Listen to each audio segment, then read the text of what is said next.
い、事故です。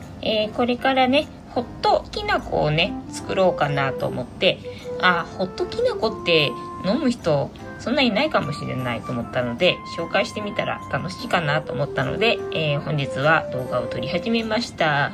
では早速作っていこうと思います。まずはきなこ大さじ1、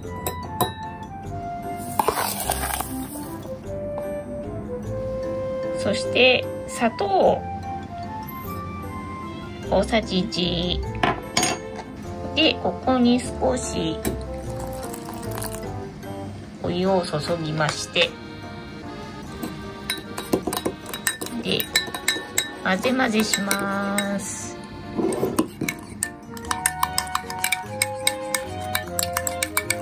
溶けにくいのでね、いっぺんにお湯を入れてしまうとダマダマになってね、混ざりにくいから、だからちょっとだけね、水でもいいんだけど、冷たいからさ、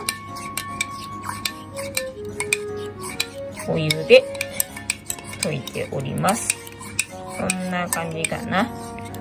で、ダマダマなくなったらね、普通にお湯を注げばいいんだけど、今ね、ちょうどお湯がなくなっちゃったんだね。新しくお湯を沸かしているところなので、沸いたらね、熱々のお湯を注ごうと思っております。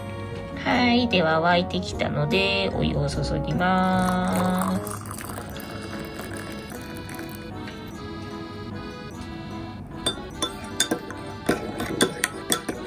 はい、こんな感じで。で、このカップちょっと大きいのでね、普通のカップだともうちょっとお湯の量少ないかなと思うので、味ももうちょっと濃いめになると思うんだけど、ちょっとじゃあ味見してみますね。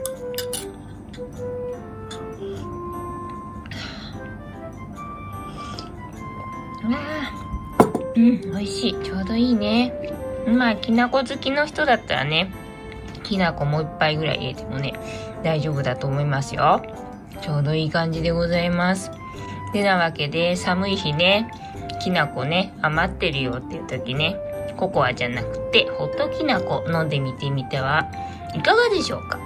いつも見てくれてありがとうございます。チャンネル登録、グッドボタン、よろしくお願いいたします。ではまた。バイなら。